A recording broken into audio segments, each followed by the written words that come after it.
Hello, welcome back to I Got Board Game. I am Ben. I'm John. And we are recording on Thursday. New day, different day. Yeah, which means you'll probably get to watch the video on Friday. For the first time. And so today we're actually going to be doing something different, not our weekly review. We have switched it up a couple times before of doing like a preview in our video of the week. But this week we wanted to start something we discussed a little bit just recently, a series, hopefully, to kind of help introduce some other concepts, mechanics, things that are in games nowadays. And the series is basically going to be us discussing, hopefully helping define what some of these mechanics or ways of playing games are, to help you have a better idea of what they mean if you hear them in people's description of games now. And so to start off the series, the one that I've been most interested in talking about, and that's why I wanted to do this series, is asymmetrical games. Not like these clothes behind me. One of those is symmetrical with One of these guys is not like the others. A is for asymmetrical games. It's like Sesame Street. Okay. So asymmetrical games is basically I would call it a style of game, right? It's not necessarily a mechanic or mechanism in a game, like deck building that we've talked about, trick taking you might have heard of, worker placement that we've talked about before. It's more of a style of playing a game that's obviously incorporated to the rules of the game, the foundation of the game, similar to like a cooperative game, right? Where a cooperative game, cooperation is not necessarily a mechanism in the game, but it is how the whole game is played. And so an asymmetry in a game, or an asymmetrical game, is a game that is not symmetrical. Spoiler alert! Which is a term that you might not have heard before, right? If you like we're talking about board games growing up, it's like, what is a symmetrical game? And I would say basically every game you've played growing up is a symmetrical game almost. Think of games like chess, checkers, backgammon, right? Even like same pieces, same actions. Monopoly, Sorry, Risk. They're all symmetrical, not in their actual physical look necessarily. Sometimes they are, right? Like checkers. But in its design, the way it plays out is set up symmetrically for both sides, or however many sides, meaning that all the sides or all the players are essentially doing the same thing in the game, right? That's like the very basic way to think of a symmetrical game, where in Risk, for example, you are all using those cards to build up your armies, to move your armies across the board, to conquer territories, to win by conquering the world, right? You have all the same goals, you have the same pieces you're using, the same deck of cards you're drawing from to do certain things. And so, and then going back to those other examples, right, like those two-player examples, like chess, you have all the same pieces and you're trying to do better with them than the other player, trying to win by putting the other person in checkmate. Mm-hmm. And so that's kind of how you can imagine what the symmetrical game is, which is most games you would think about, most people would think about or see nowadays. And so asymmetrical game is a game that the players don't do the same thing, or don't have the same pieces, or are trying to win in different ways. And so the reason why I wanted to bring this up is to have kind of to share with you guys the talks that John and I have had on this topic. Mm-hmm. Because, I mean, first off, I think asymmetrical games are so clever. Like, you have to be really clever and good at balancing a game to make it work. But then, aside from that, like, I think some of the games I've had the most interesting experiences with are these asymmetrical games. But I don't want to keep talking about this right now. I don't know if John had anything to jump in with to help understand asymmetrical games. No, we can keep listening to you rant and ramble on, my good sir. The asymmetrical relationship here between our speaking. Just kidding. No, I think Ben's covered most of it. Kind of the idea, right? And I think one of the things that's fascinating to talk about this topic is, as we were saying, symmetrical games or games built around symmetry tend to be obviously the norm and the regular, right? It's a lot easier, or it's conceptually more or like simpler from a game design standpoint to create games this way. Um, and oftentimes, especially for balancing reasons, when a designer's creating their games, is you want to symmetry is the easier way of balancing, because by keeping player actions or goals or expectations throughout the game, it's a lot simpler. Also, designing rules, creating stuff, which we're going to talk about, in time, about kind of our concepts or what we've discussed about it. But that's kind of, again, what we standardly see. So whenever there's an opportunity or an option to see a game that is what we're going to be talking about, which is asymmetrical or different, right, where things are not the same for everybody, right, that becomes a very fascinating way of playing a game, because it's not just like, oh, we're all playing the same thing and we're doing the same thing. It's, oh, it's actually different.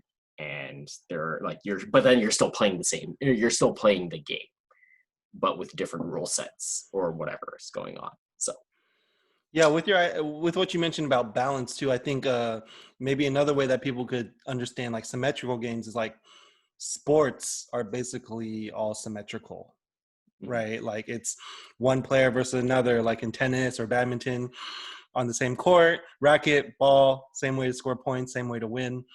To those team games, basketball, football, soccer, right? Same field, same rules of kicking, passing, shooting, to get points in the same way, to get the most points, to win in the same way. And so that might be a helpful way to think of it. And so for those who have been kind of following the board game industry over the years, this term might be more and more familiar nowadays. I've heard it more and more used on Kickstarter, and that's partly why I wanted to talk about it, to hopefully clarify, educate, maybe set some helpful definition, because as someone who's on like Kickstarter for board games a lot, there's so many times people will, advertise their game like, oh, asymmetrical, this kind of game, or 2-player asymmetrical game, or game with asymmetrical powers. And it just seems like one of those hot words nowadays that people say to really sell their game.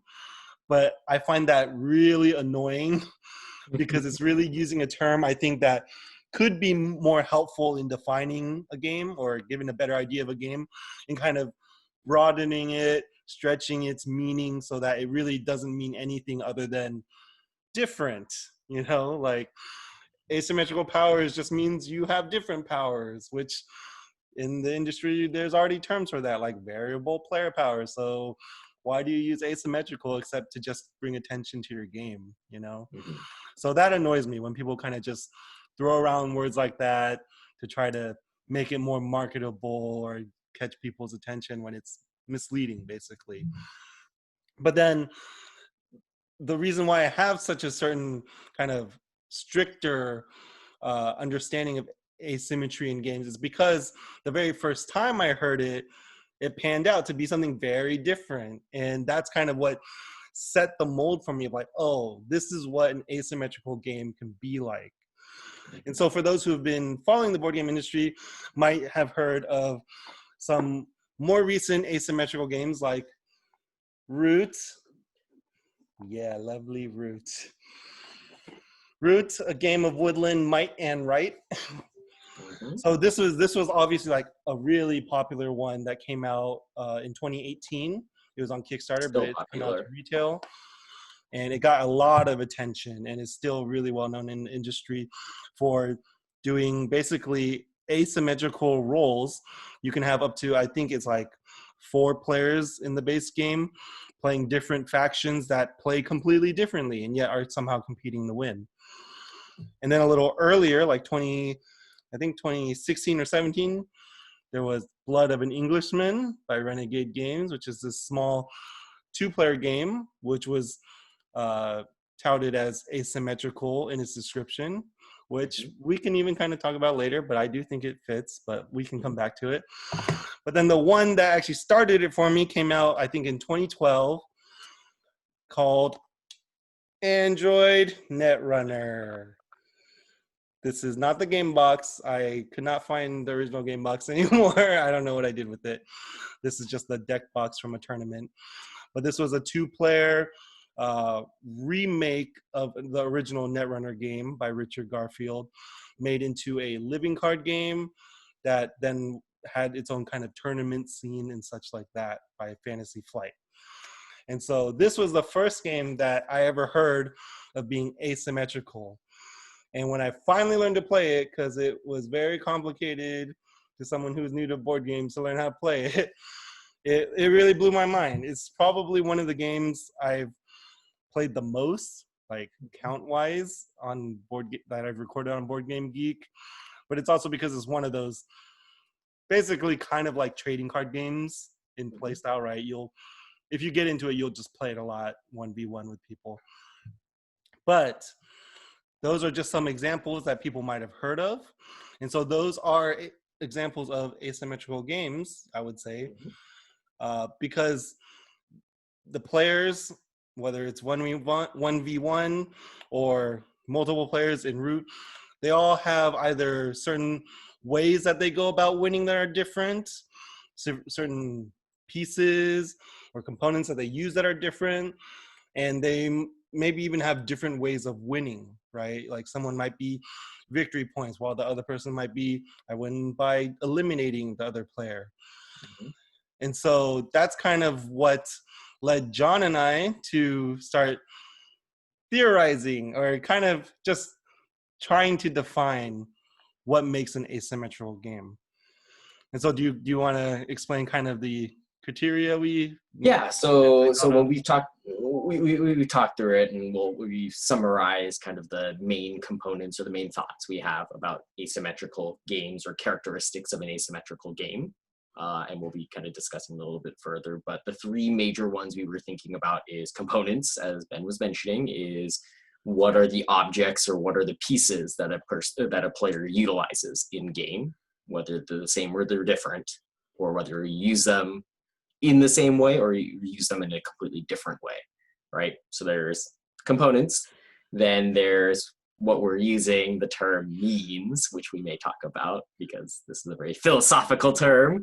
So yeah, you haven't taken philosophy. I like those philosophical terms. Yes. But means, which is kind of thinking about game actions, game rules, player rules, things like that, kind of thinking about the means in which you play the game or the means in which the game operates or runs. And then the third one, which is also philosophical but a little bit easier to understand as a term, is the ends, or the teleos, if you're interested. Philosophy people. Telos. Or the goal. You could say the goal. Yeah. So basically it is how does the player win? And in that there might be different conditions for people because we're talking about asymmetrical games, is different goals or different end objectives between different players. So that's kind of the way that we've split out of the asymmetrical games that Ben has talked about here and shared about. That seems to be the 3 prevailing characteristics that we've noticed the most. Yeah, and like, since I mentioned Android Netrunner as being the one that introduced me to it, I will admit that that's kind of the game that I made this definition off of. And so I don't know if that's kind of cheating, by saying like, it's like, oh yeah, it's an asymmetrical game because it's the one that is an asymmetrical game or the one that came up with the criteria. But I mean, we'll even go back and see if it actually makes sense, right? We'll kind of apply it, these kind of 3 criteria. And like I mentioned before, hopefully this is helpful for people to understand asymmetrical and symmetrical games, but then for people who are into board games to maybe have a useful definition after all of this talking to think about what would be categorized as an asymmetrical game. And so I think part of the criteria, right, mentioning like components, means, or kind of, I guess, mode of play, way of playing, and then the ends or the goal, like those 3 criteria, I think something we would want to include in this definition, aside from having 3 criteria, is maybe a rule that something is maybe asymmetrical if it fulfills a majority of those 3, like 2 out of 3 of those criteria, right? I remember when John and I have talked about this topic, there was an interesting question of like, oh, is there a game that fulfills all 3 rules that, say it's a 2-player game. Both players have completely different components. Like one player plays with dice and one player plays with cards, right? And they'll never use each other's components. And then maybe the means are different. Like one person like has to throw dice at a target. And the other person has to play cards in sequential order to get points or something. And then maybe the end goals are different, where this person needs some combination of dice on the target and this person needs certain cards in a row to get points or something. I don't know. But it's funny. It's a funny kind of hypothetical situation because we couldn't think of any games that are that different. I was going to say the closest game that I think I've ever played is original Space Cadets. So not the dice version, but the OG Space Cadets, which was basically, I think it's a 7 or 8 player game. And it's cooperative, so that's why it's sort of not, because technically you are working together toward the same goal. But to the point of player rules and act components, everybody was completely different. There was like 7 or 8 different stations that everybody has to play, and they all play differently, and they never align in the sense of like you do somebody else's actions or somebody else does yours. Like your actions are completely separate from other players, but what comes out of your actions does affect other players. So yeah, no, that's one of the closest I can think of. But again, the end or the final goal, it's a cooperative game, so there is a sense that the goal is still the same, but how they get to the goal is still different. So it's kind of this 0.5 of it. Yeah, let me just show this picture for anyone who's interested. Yeah, Space Cadets is actually a good example because it was also earlier on. I think it was also 2012, so around when Netrunner came out. And it looks goofy. It is kind of a funny cooperative game. But yeah, like John was mentioning, you're basically in this game, a quick summary is you're all kind of part of this crew that's piloting the ship through space, trying to get home. And so you take different roles on the ship, like engineer or navigation. And then whatever role you have, you'll have your own little pieces and you have to do different things. And so these are like some of the components. I mean, I didn't have this game myself, but I know I did have a sequel game.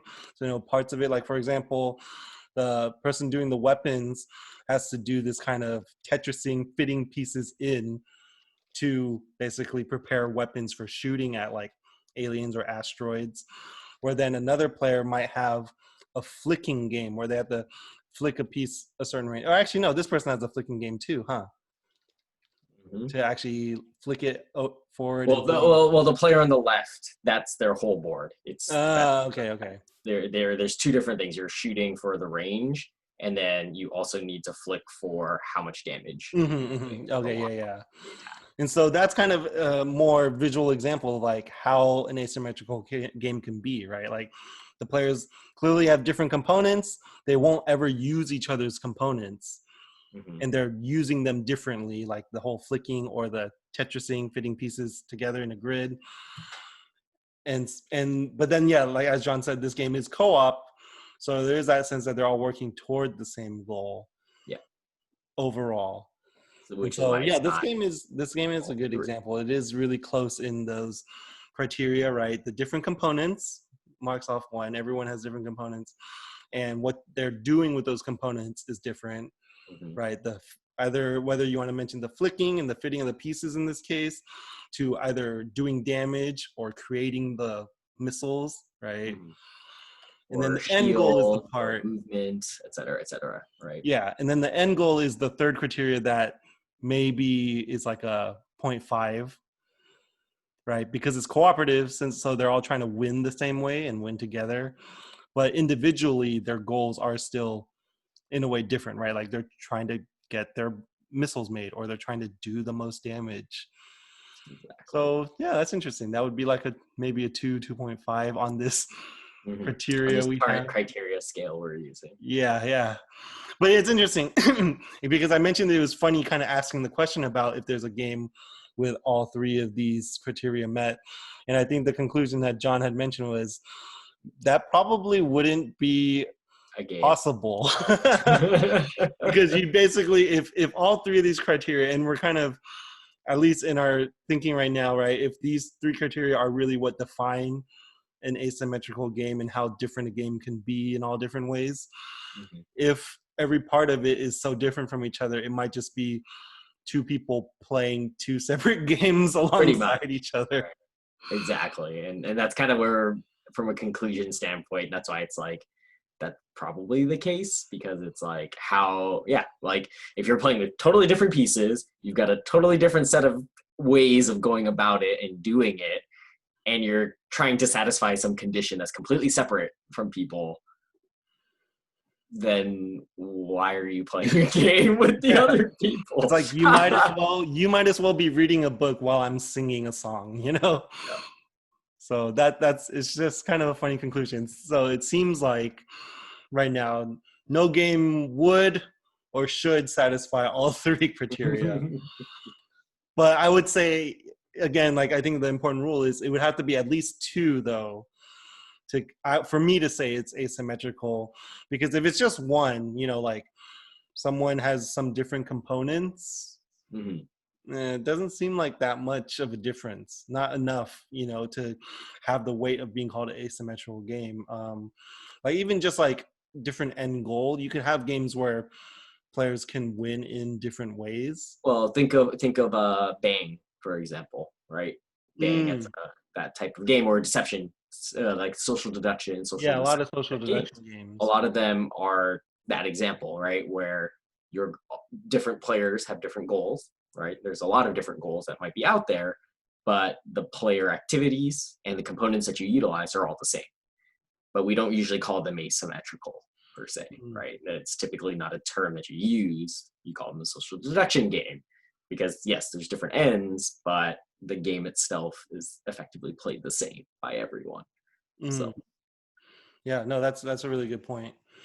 And so then kind of going into these three criteria and trying to maybe apply them to other cases. Like I mentioned, we would try applying it to the cases I mentioned already. And this might be a little rough for those of you who don't know the games I gave as examples, but we'll try to explain it as we are applying the criteria. So like, for example, Blood of an Englishman is a two-player game where one player is Jack climbing the beanstalk, other player is a giant. And so the whole game is set up with just this deck of cards. And the cards have numbers. There are like vine cards, all kind of mostly different artwork and given different numbers, 1 through 9. Then there are certain goods, like this harp.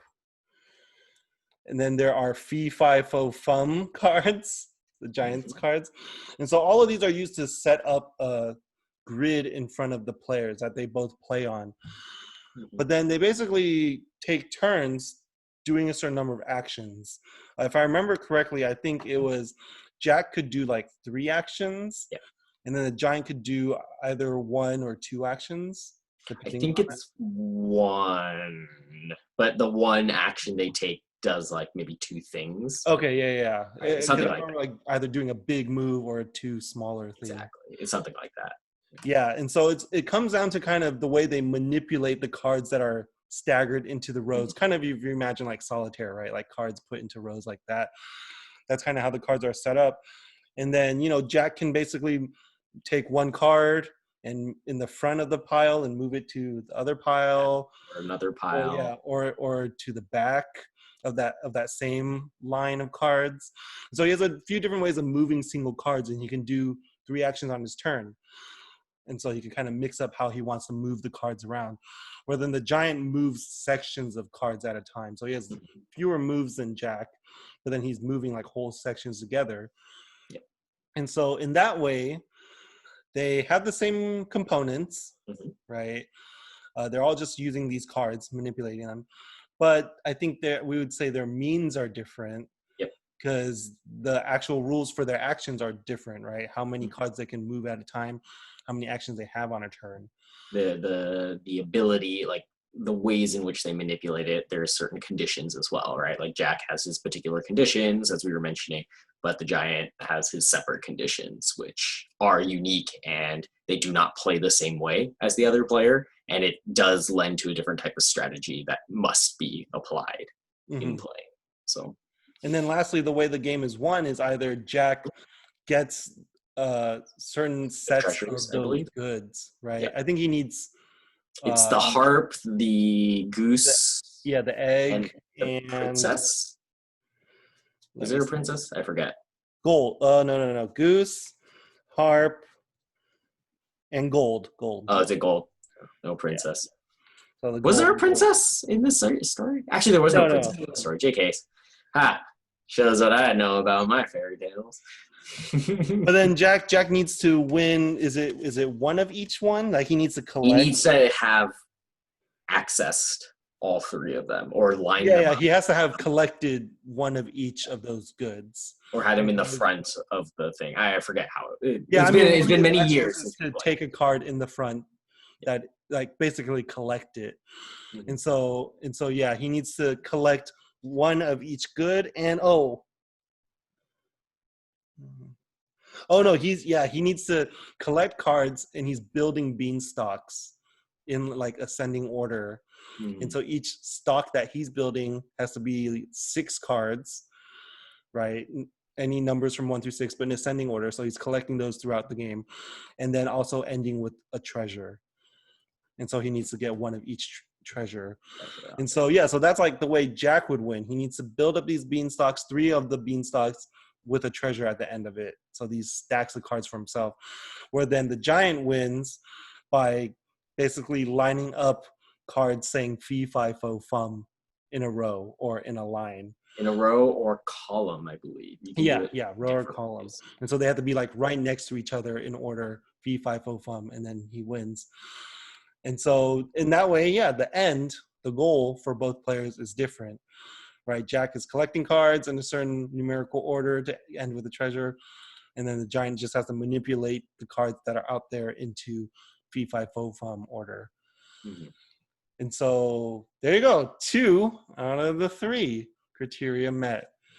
And so there you go. You have an asymmetrical game here. Yeah. And we think it does fit that definition pretty well, right?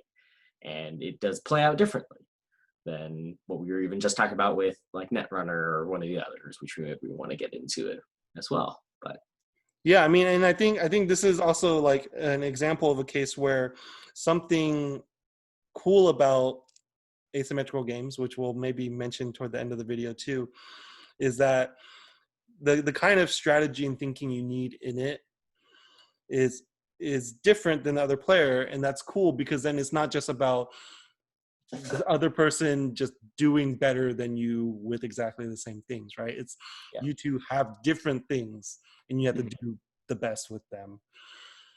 Yeah. And I think in that way too, it's also thinking it a little differently than, as you were saying, with like what we typically talk about with some of the other games that are considered symmetrical or not asymmetrical for sure, is that concept where oftentimes their randomization or like the difference in players is more about a particular order of how cards are drawn every time the game is set up, right? Where you're drawing, like maybe in the game, maybe you're drawing different kinds of cards. So you may not draw the same cards in the same certain order or row, or like in the same order that you might like every time you play it. So that's kind of where you get the difference in how people develop tactics in their games over time, right? And so that's how you are able to keep playing the game, but generally we wouldn't call that asymmetrical because it's still effectively always the same rule, same game. But then in this game, or in this type of style of asymmetrical, it's very unique just from the get-go. And it's the uniqueness of the differences between players in going through the game that make it a unique circumstance every single time you play it, which makes it more asymmetrical. or makes it into that asymmetrical thought process, which is why it needs to satisfy a number of conditions as well. Yeah, I mean, and we do throw around that phrase of like more asymmetrical or less asymmetrical, because I think there is obviously some like nuance in kind of how you're going to be applying these, right? Like what are you actually talking about that's different when you talk about the means? Like I think the most obvious ones are the other two, right? Are the components actually different between the players? And then is the end goal, the way the players win, different from each other? But even in those, like I would say components, I think you've mentioned in our talks before, like there could be also a way to understand it in there where it's like maybe it's the same component, but players have to use them differently from each other. So just like we were talking about with the Jack and the Beanstalk game, right? Like it's the same components. They're the exact same cards, right? And they both see them, they both know what they are, but they use them differently, right? And not use in the sense of movement. Well, even in the movement, it is slightly different, but what you need to do with the components, right? The giant needs to line up a particular set of cards in a very particular manner. Jack needs to collect cards or needs to set up cards in a very particular manner as well, or collect cards in a very particular manner, right? So there is a uniqueness to even the same components that they're utilizing that distinguish them between each other. And then obviously, like what you just described too is where our definition gets difficult, right? Because what you're describing could sound like you're just talking about the means, right? The way the game is played, which could be the case. And so that's why, I mean, obviously a definition that is more restricted is more helpful, right, in regular use. And so we'll try to keep it kind of simple in our application of, are the components actually different? Is it dice versus cards, you know? Then yes, then that's simple satisfaction. Simpler way of understanding. Yeah. So we'll try to do that. And so, but then the example we'll try to apply our tentative definition to is root, which I cannot explain how to play like I did Blood of an Englishman. Yeah. But if you kind of look at the back, or actually, I do have the Board Game Geek page open. So let me just share that. But in Root, this game got a lot of buzz because...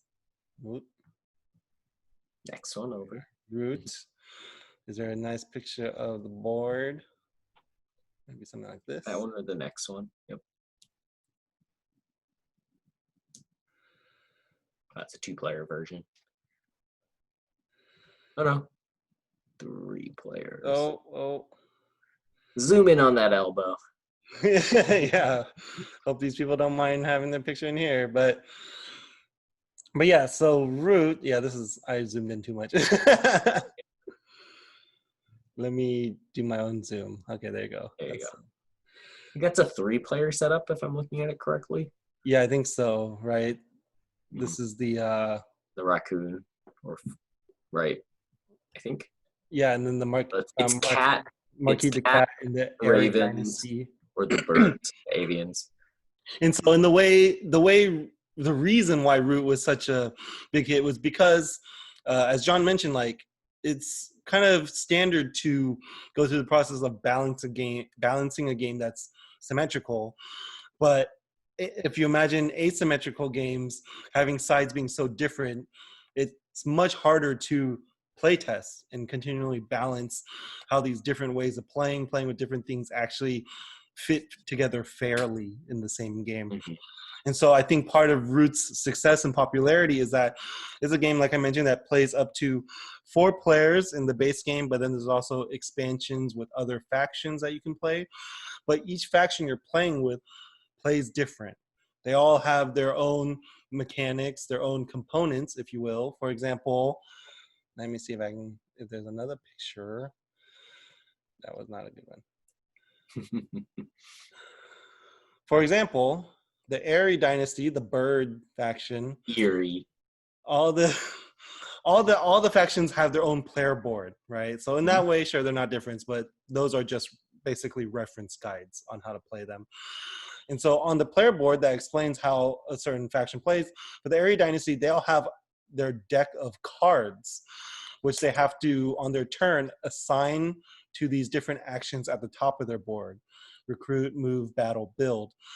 And then depending on how many cards are in them, that's how many times they can do that action. And they actually even have to do it that many times, right? Mm-hmm. It's like they have to be able to recruit, in this case, twice, move once, battle once, build twice. And that's all happening on the actual shared board, which has different spots that they're doing these actions. But in that way, the area has their different components. They have these cards, which the Marquis de Cat, the Orange Cat group, doesn't have, right? The Orange Cat group just has a bunch of those cat tokens, cat meeples, Mm-hmm. that they're basically spreading throughout the board to claim territory. And then they have tokens on their own board that they're going to be removing to build certain structures in those territories that Yep. provide them resources each round. Mm-hmm. And so, I mean, in describing those two factions, there's already a lot of differences, not just in their components, like the decks versus the structures and the ton of cat meeples versus just the few that the birds usually have, to then how they're actually playing differently, right? Yep. Where the Marquis de Cat faction is generating resources to accomplish different things, to build different things, to recruit people, to achieve different things like that. Where then the Airy have to really plan with how they're setting up their actions in the future based on how many cards they're putting into here in their own player board. Mm-hmm. And so I don't know if you had more to add to how about Root. Yeah, I mean, we can't go into all the details because if you actually go online and try to look up then how to plays on this game, each faction has like a 30 to 40 minute long how to play, and that's not including the general rules for the game. So if you really wanted to learn this game, typically the best way to learn it is you just try to learn one faction and then try to have some other players learn the other factions they're interested in playing and then play the game just that way. And then just kind of learn from each other how those factions work as you play through the game. Because it's not one of those games where everyone starts playing and then somebody can help you out by telling you, oh, this is how you do this, unless they've played the game or played that faction before, right? So just more of a cautionary word for noobs who may be trying to learn this game for the first time, including myself, because I've only played one faction, I think, when we've played it one time ever. But I personally am interested in this game and want to get more into it. But yeah, but then kind of talking back to our asymmetrical discussion, that's what makes this game so asymmetrical, is the fact that there are a lot of different components. There are player actions, or the means are very different from each other, right? There may be some of the very basic activities of like, there may be pieces that move around the board. There may be structures that exist on the board. But again, oftentimes there are distinct structures between the different races in the game, and the movement of whatever meeples that they might have are also bound to different types of activities than maybe other players. And like Woodland Alliance, I'm not even sure if they have meeples that move around the board in the same way, because they do a lot of conspiracy activities about the cards. Yeah, I mean, I was going to mention, like, in the other picture, like, with all these Marquis de Cat all over the place, and then a few Airy Dynasty birds, and then you see this one vagabond raccoon here, right? That's like a very different case too, right? If you're playing the vagabond faction, you are actually just playing one character. Yep. Versus being someone who's like spreading your army around. You are this vagabond who isn't even moving necessarily in these clearings, is what they call it, but they're kind of like the spaces of the game. You actually get to stay off of the spaces in this kind of negative zone, if you will. I don't know, the void player area different times, and then you jump into the player areas to do something, gather something, trade something, maybe for points. And so that's very different, and it's in the way it plays too, and it's component, because you'll have your own equipment that you can get that obviously other factions don't use equipment really. Yep. You're the one with equipment that you need to gather, and you just have your one piece, your one pawn piece that you're moving around. And so, yeah, in that way, the means there and components are different. So, but then with Root, the end goal is kind of the same, right? Sort of, and this is where it's like the end goal is sort of the same in the sense that I think it's a point collection game at the end. Yeah, I think this is right, the victory point track on the there's side. a tracker, and ultimately you're trying to get to the 25 or whatever the max is for the points, 30 maybe. And so in that sense, the end goal is technically the same in the sense that yes, everyone is trying to compete for the most points. And this is kind of where, as we were talking about our definitions, if we're talking strictly, they are not different. But how you get to those points, as we were just talking about, the way that players get those points, which I guess is a means, right? If we do want to talk about it that way, the means of how they get those points are very distinct. So if we're talking about our criteria on a very strict level, number 1 and 2 is heavily hit. Components are vastly different, as well as the means in which players go about the game, vastly different. And then the end, though, the telos of this game, the goal is get the most victory points by the end of the game. So yeah, so Root does satisfy our 2 out of 3 criteria. I think just small thing, I think it's funny that John said vastly different. Oh yeah, I was gonna comment on that, but I didn't want to interrupt my own flow because we laugh about it because Vast was another game that this company created, which is also an asymmetrical game as well, and also had different things. That was more of like a cave. It was like this monster cave where there was like heroes, there were goblins, there's a dragon, there's the cave itself as a player, and I think there's a 5th one that I'm forgetting. Yeah, like a thief. Oh, a thief. There we go. Yeah. So Vast was the version of this, basically the precursor to Root, that the same publishers put out, maybe even the same designer, but yeah, it had those roles, which was kind of the first big game that came on the scene as this asymmetrical, multiple factions playing differently. One person was a knight trying to slay the dragon. Yep. One person was the goblin faction, so you actually controlled 3 goblins at a time. And one person was the dragon, who had to wake up and escape, I think, like not get killed. And one person was the cave itself that's expanding and then closing in on the players to kill them all. Then there's a thief that's just trying to get as much loot as they can and get out. Yep. So there's Vast and Root, which are very asymmetrical.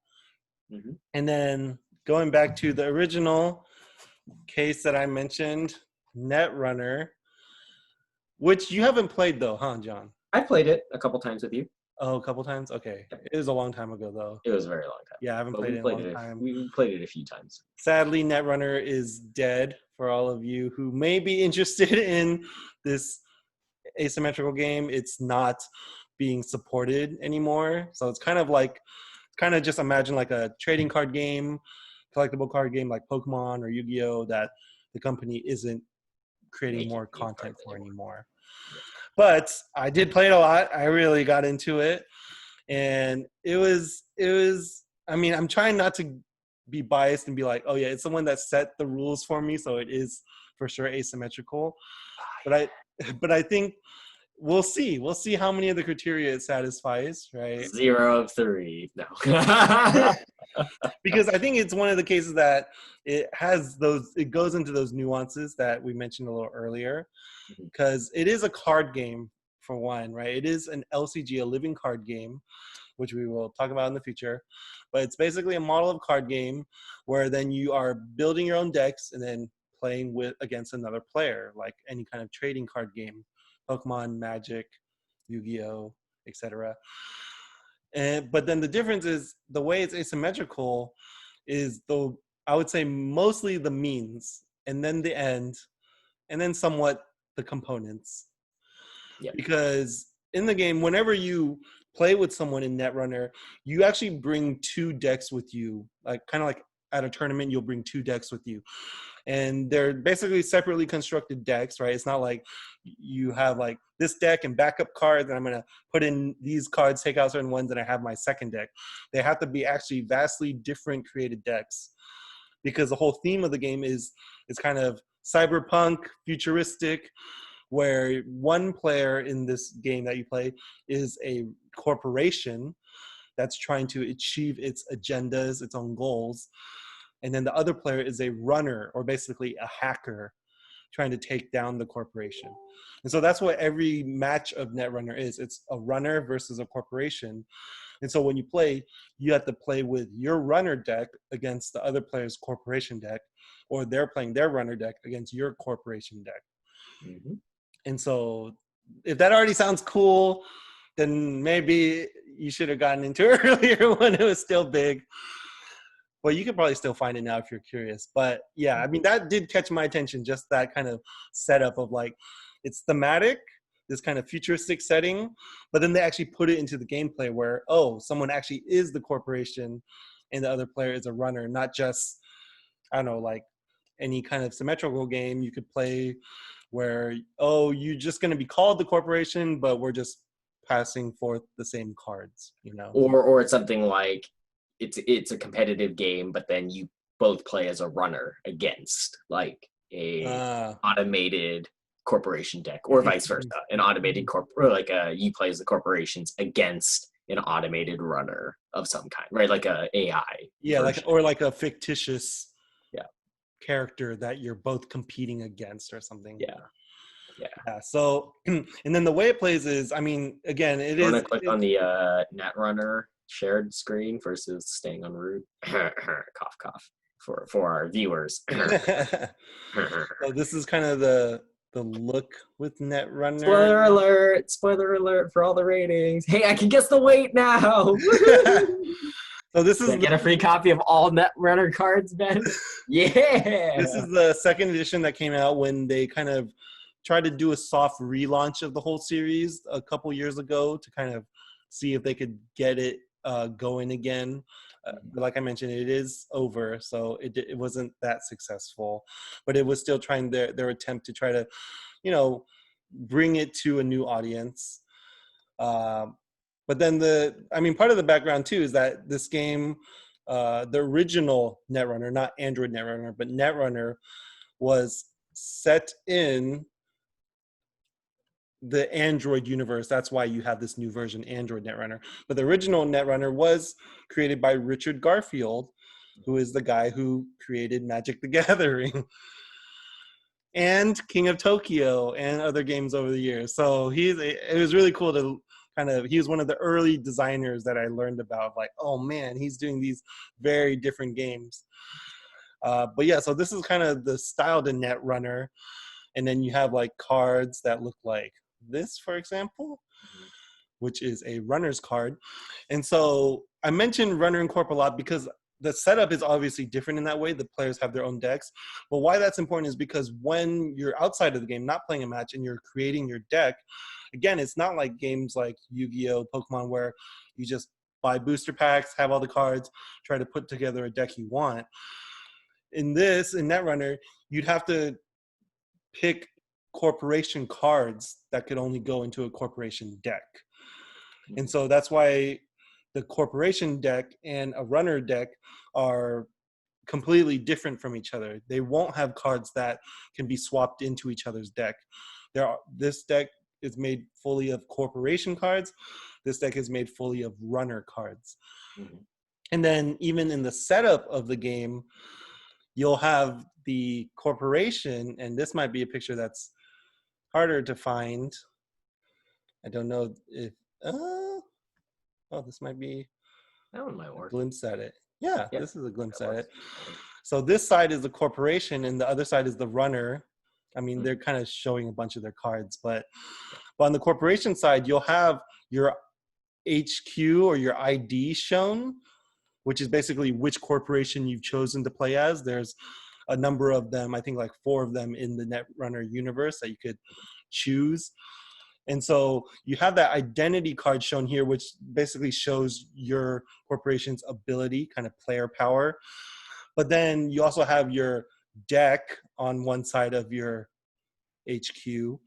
And that deck, I mean, the game has a lot of this thematic language that some people find annoying because it's trying to apply other words to words we already know, like the deck for the corporation is called their R&D department and stuff like that.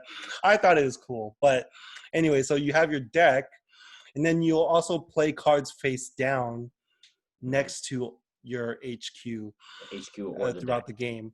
And those will be cards that are either your assets or basically cards you want to activate that give you, in a sense, more money, more abilities, power, because, you know, company having assets has more power.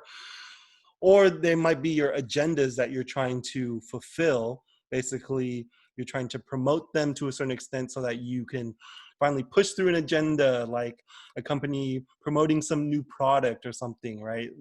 The card will have some thematic idea behind it. And then you'll get points for that. You'll get agenda points.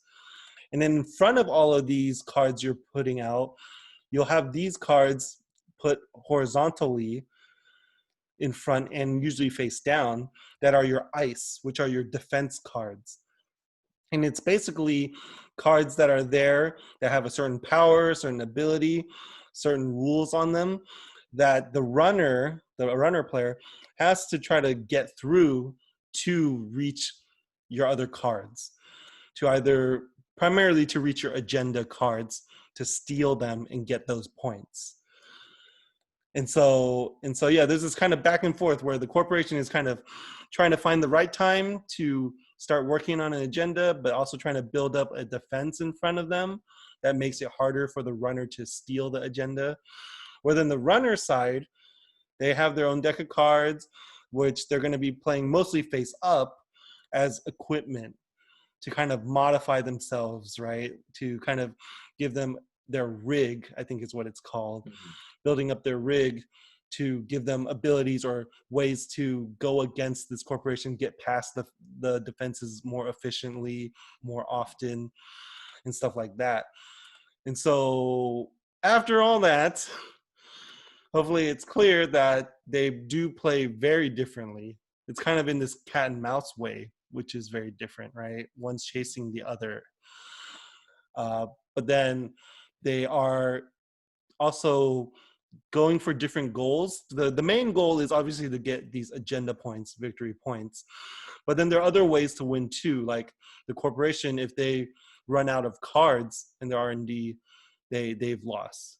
So they basically, in a sense, run out of resources. Where then the runner could also, I mean, if they run out of cards, it doesn't matter. They just have to work with whatever equipment they have at that point, whatever cards they have at that point. But they could run into trouble when they're running through the corporation's defenses, the ice cards, because the defenses could make the runner discard cards. And if you ever have to discard cards that you don't have, then I think you lose. And in that way, that's kind of flatlining the runner, I think is what it's called. You're basically killing them while they're trying to like hack into your corporation with their mind, and you just robbed them mentally. Nice game. Nice fun game. And so, yeah, so then in that way, the runner can actually die in that way in this game, and then the corporation wins. So there are different ways for both sides to win. And so, but then lastly, components, that's kind of the nuanced part, right? Where they're all playing with cards.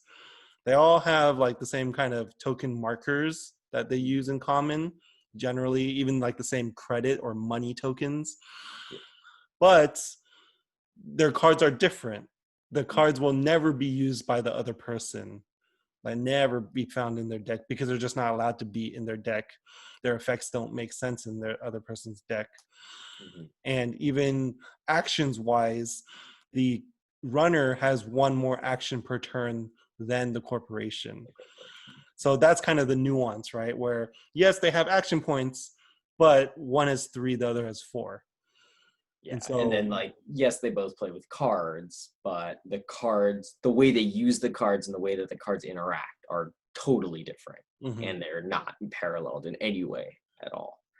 Um, it's also interesting to note because this is more of the card game style, like the CCGs, or this is an LCG, but like kind of that style of CCGs where you're pre-creating decks to play, which means that you're actually, you know, putting cards in, like decks are not standardized the same way. Like you can create a deck that looks completely different than another player's deck, even of like the runner versus like the different runner decks when you will have to go head to head with like another player's corporation against the runner or vice versa. Like the runner that you're running that'll be running against you, or the corporation you're hitting, it could be built however that person had decided to, provided it follows certain guidances that the developers have intended for this game, right, in the first place. So, you know, Yeah, that's a good point too. Like the customizing of the deck being a different part. mhm. Where then, so in this case, I mean, before jumping forward to another example, in this case, I would think that Netrunner fulfills 2.5 out of the 3 criteria. I don't know if you agree, John. If you would just say it's it's an interesting one because I think it's like 0.75 of each, which is almost like a 2.25, 0.75 each. Interesting. Okay. right? Because it's like I feel like the weakest one is the goal one of the Okay. three. Okay. I do feel like goals is the weakest one. It kind of in the same way that Root's goal is definitely like not really, Mm-hmm, where you know at the end of it it's still collecting points, right? At the end, collecting points or forcing the other player's loss condition effectively, right? It's one of the two. mm-hmm, And mm-hmm. so that's where from a goal standpoint they're both still trying to drive to that end state, which is get the most points or get get them to die, get the other player to die, Mm-hmm, right, kind mm-hmm. of thing.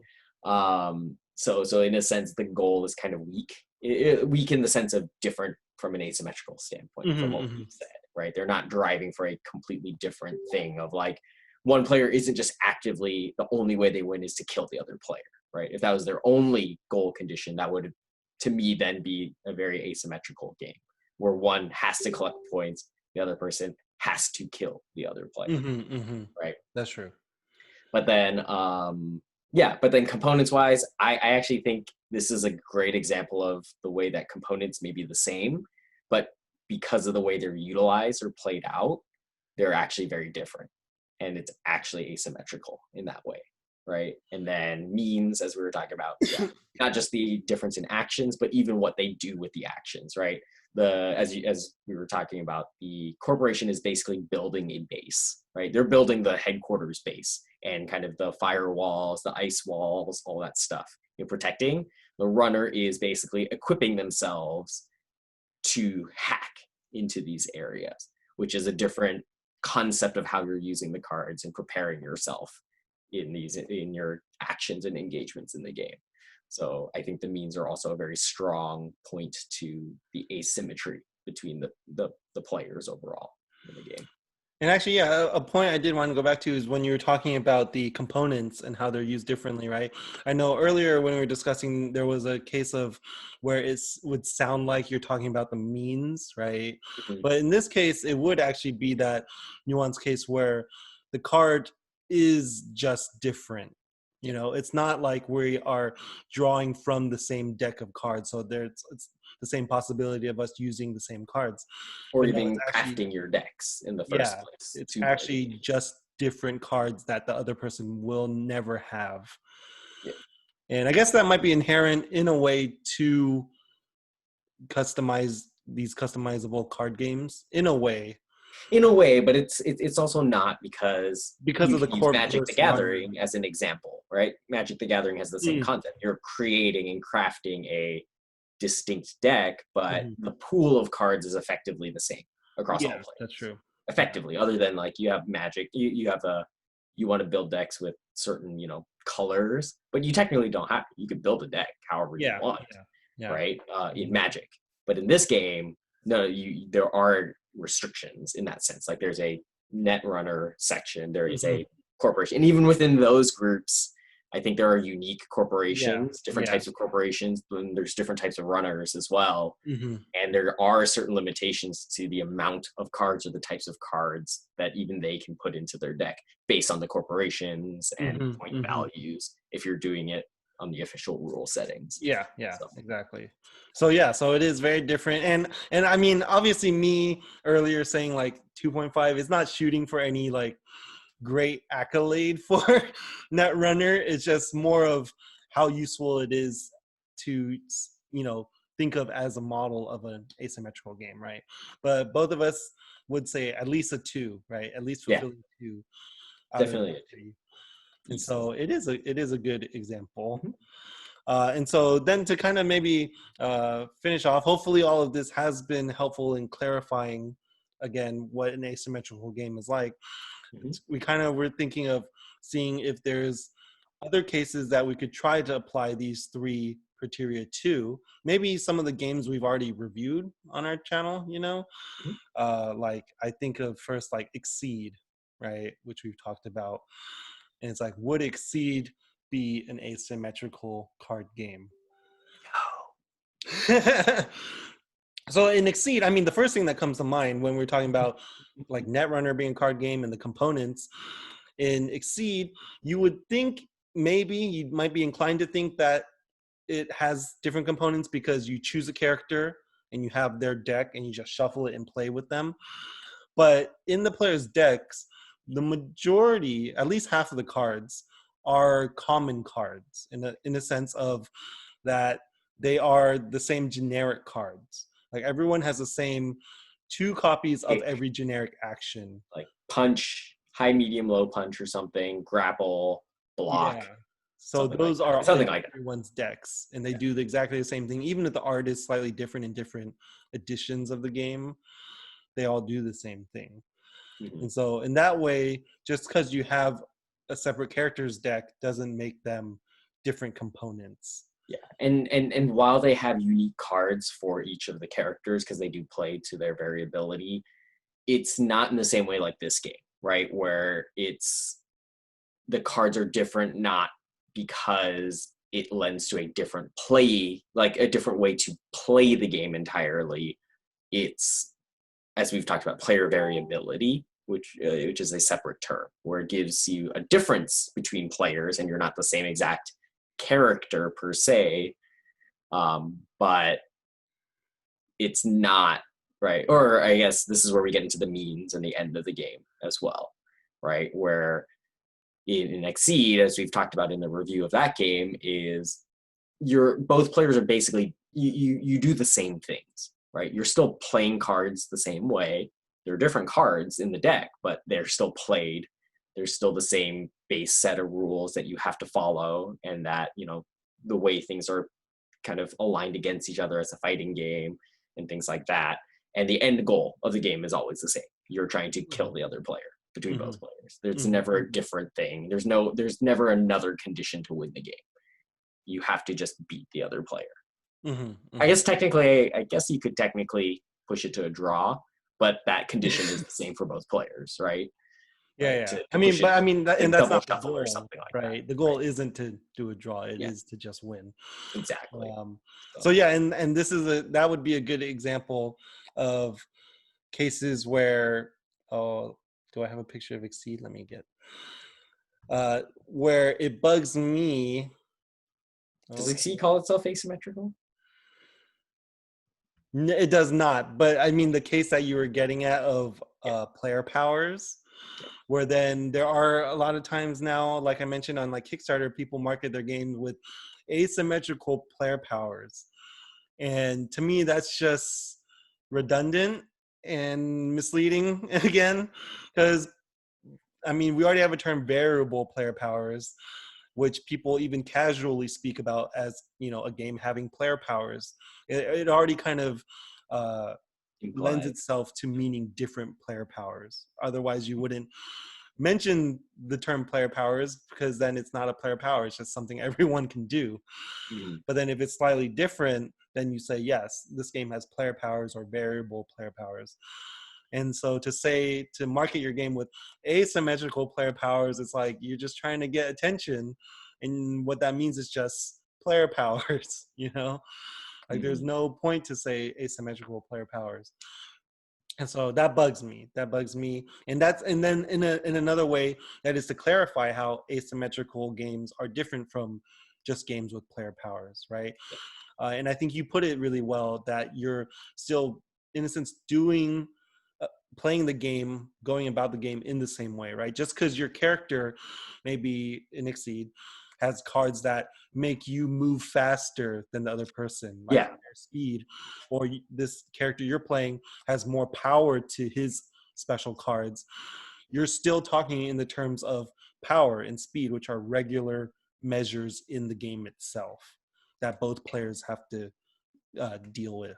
And in that point, that's a very important distinguishment to make, because some people will say, well, it's still a means, right? Wouldn't it be a means because the players are different? But if you think of what player powers do, it's effectively bending the means for a slight advantage to that particular character player, but the means are ultimately the same, right? You're just twisting it in your favor in a slight way.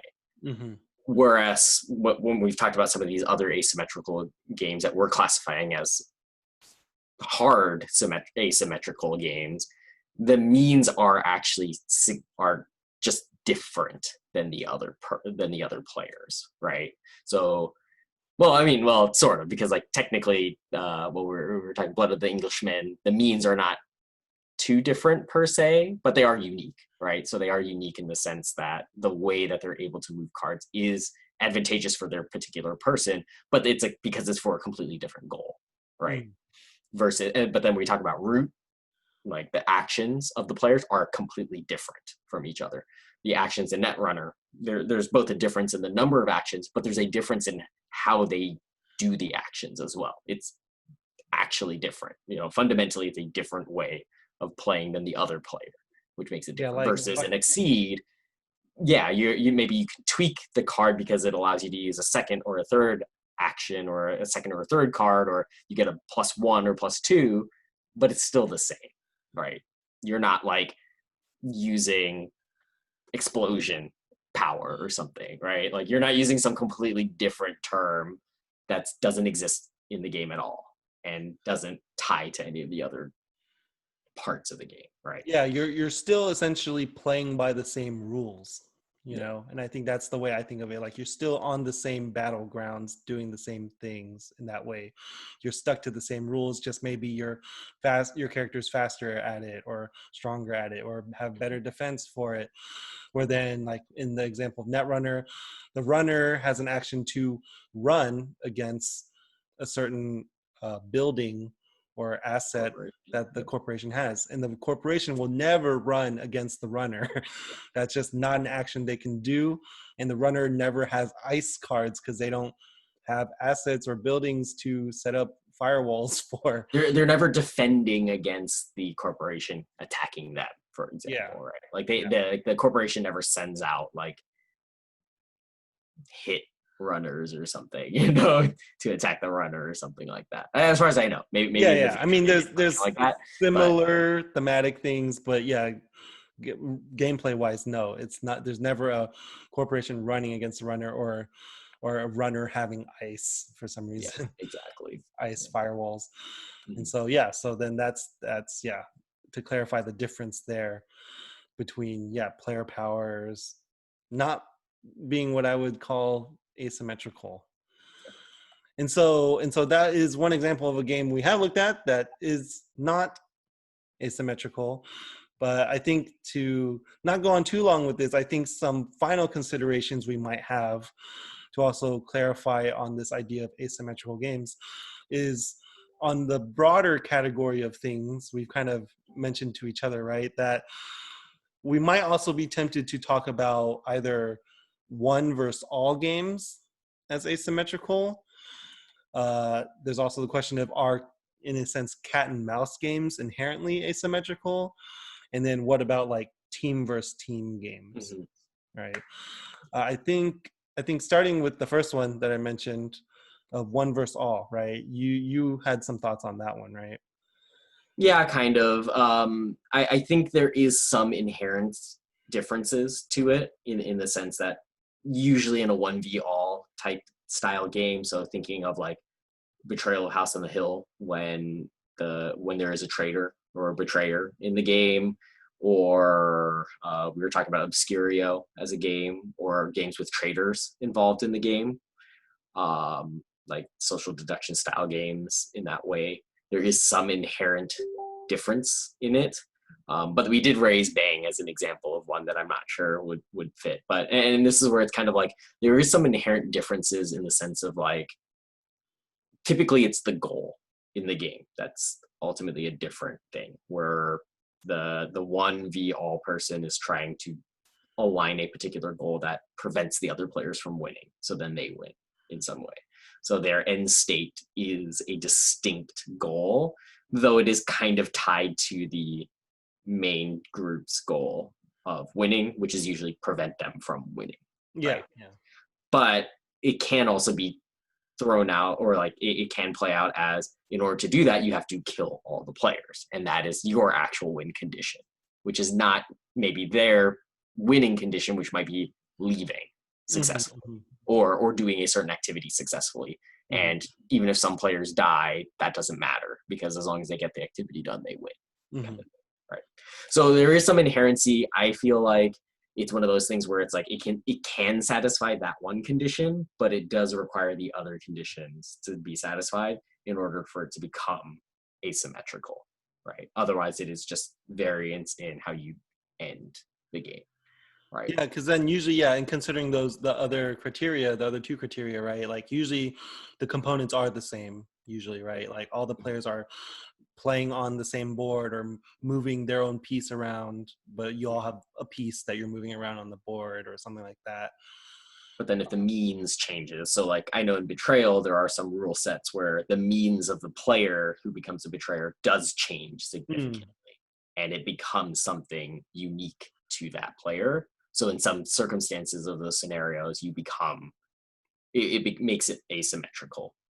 Hmm. But then there's other situations where it doesn't, where your player and effectively stays the same, Mm. right, in the scenario, but is against the rest of the players. So then, do they become asymmetrical at that point? I would probably say not as much, right? Mm-hmm. Because then Because they're like the actions they can take are are still still the the same. same. Yeah, Yeah, yeah, and their they components remain are the exactly same. the same, Just and their they can't do goal is anything. different. Exactly. Okay. So that's an example of like 1v all games, or one example, a couple of examples I can think of off the top of my head. Mm-hmm. Mm-hmm. And then in the case of like cat and mouse games, like I mentioned with like Blood of an Englishman, right? I mean, always basically 1v1 games generally is the easiest way to talk about, as cat and mouse games where one's chasing the other, right?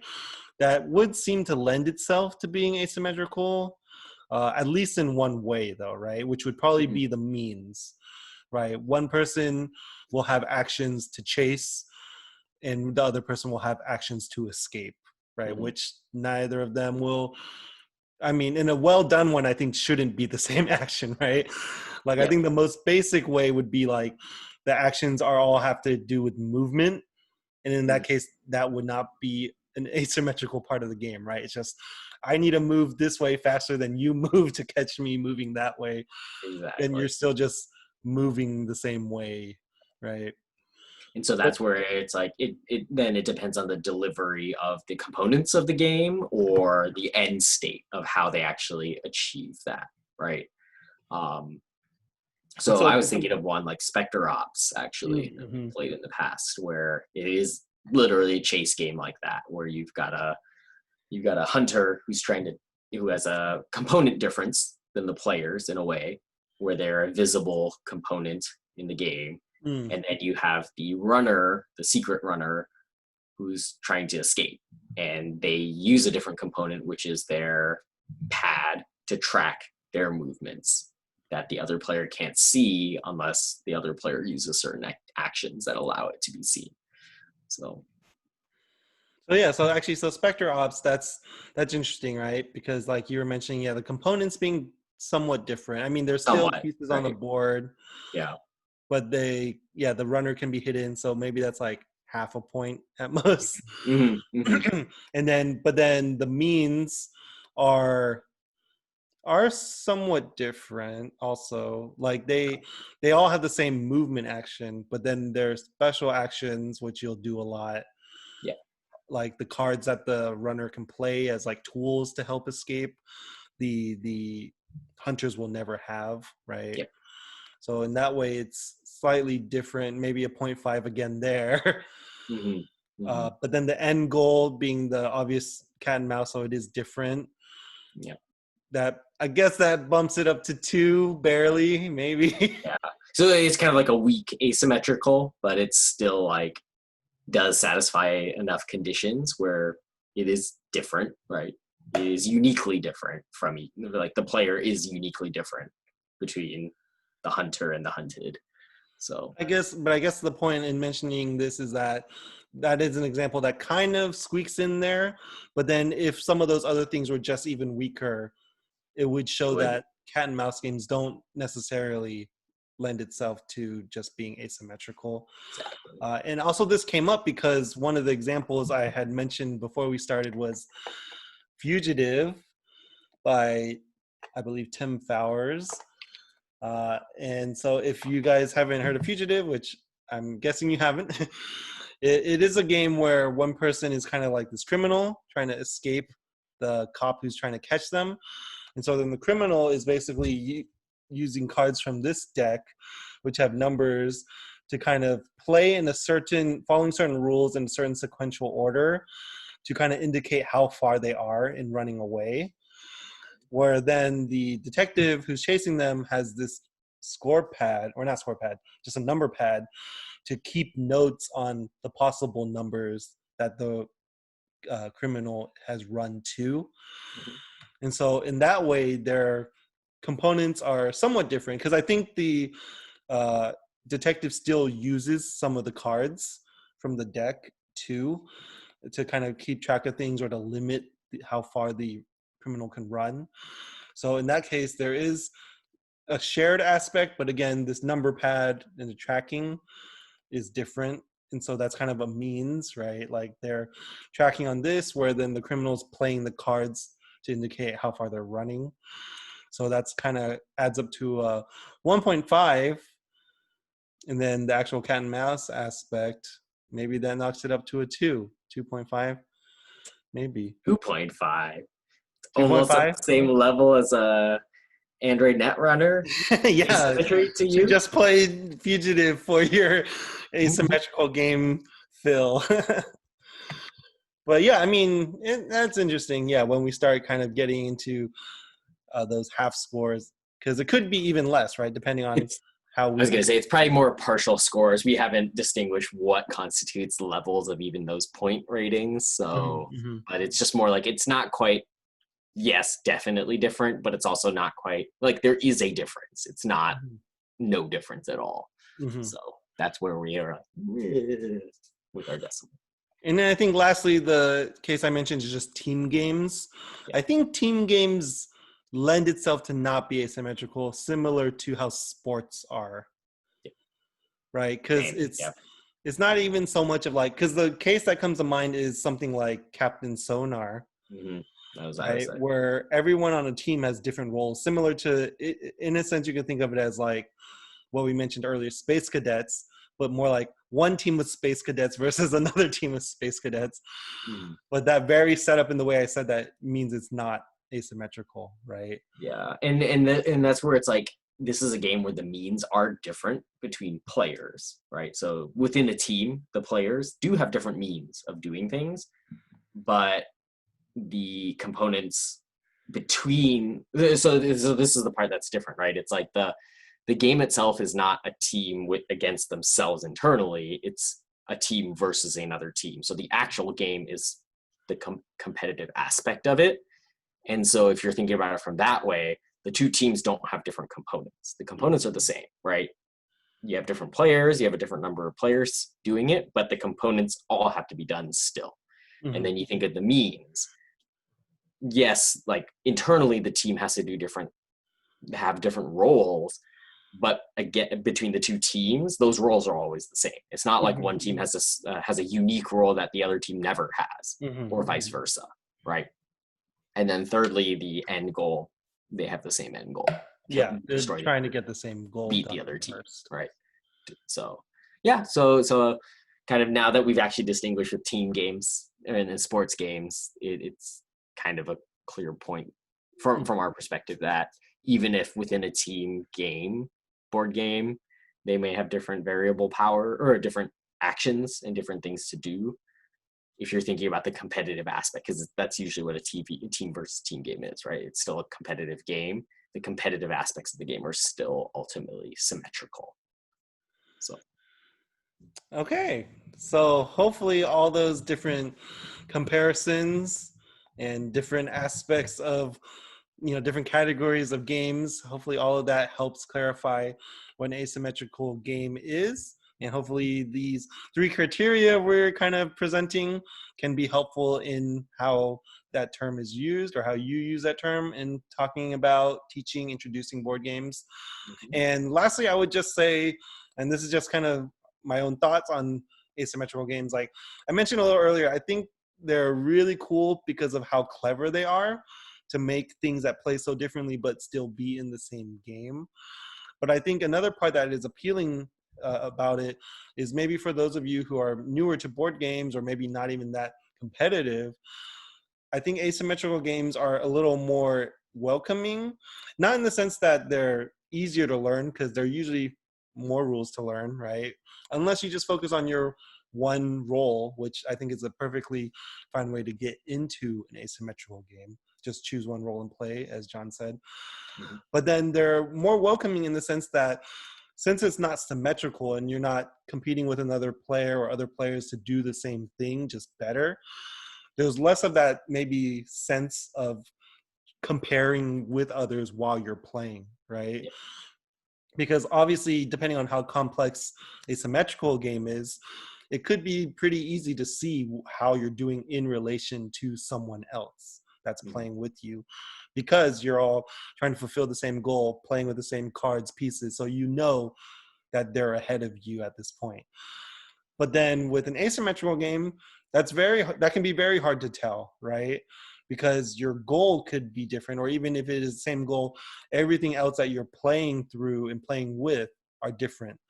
So then it's hard to compare of like, oh, am I doing better because his dice just rolled a 6 and my card just played a 3? And it's like, how is that comparable, And so that could be a way that asymmetrical games could maybe be more welcoming to you, where you're just trying to do the best with what you have, which is not what other people have. Yeah. So yeah, and I think that's clever and welcoming.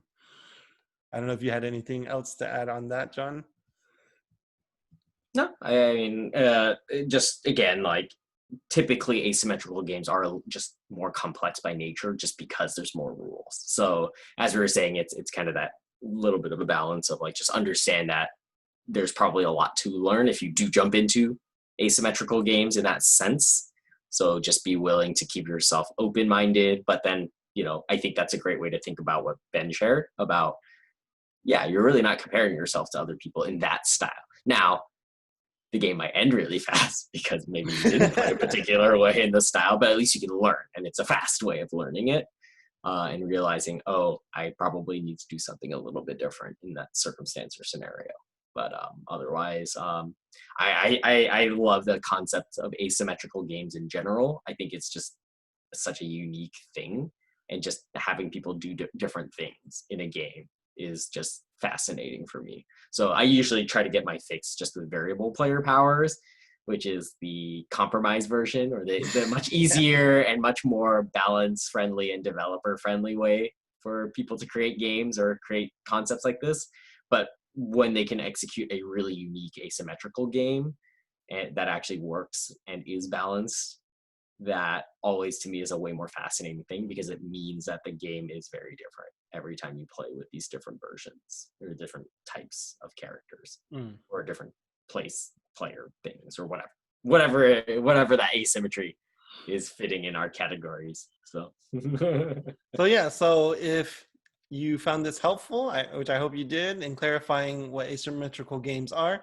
Hope you'll share this video with your friends, family, people who play board games. But then also, if I believe on Board Game Geek, I was trying to search before this. I don't think asymmetrical games is an actual category on there yet. Maybe because they don't have a definition like we're trying to come up with. So if you are curious about asymmetrical games, I would say maybe Board Game Geek would be hard to like kind of find that category, but you could ask around, even ask us, message us on our channel, and we can even suggest some asymmetrical games aside from the ones we mentioned here: Android Netrunner, Root, Blood of an Englishman, Fugitive. There's still other ones out there. And so, yeah, hope you guys get to try some good asymmetrical games. And then please, hopefully, start using the term more clearly. Don't be like those people who are just throwing it all over the place to get people's attention on board games. But yes, so thank you for, were you going to say something? I was just going to say, if you disagree with us, if you think our terms are garbage and you totally disagree, also comment, let us know. Yeah, And if we'll you have tell you like how even wrong a you better are. definition, that'd help. Just kidding. Just kidding. But yeah, so Love hope to that get it. was helpful. And thank you for watching, listening. And until next time, we'll see you then. Bye. Like, view, and subscribe. Yeah.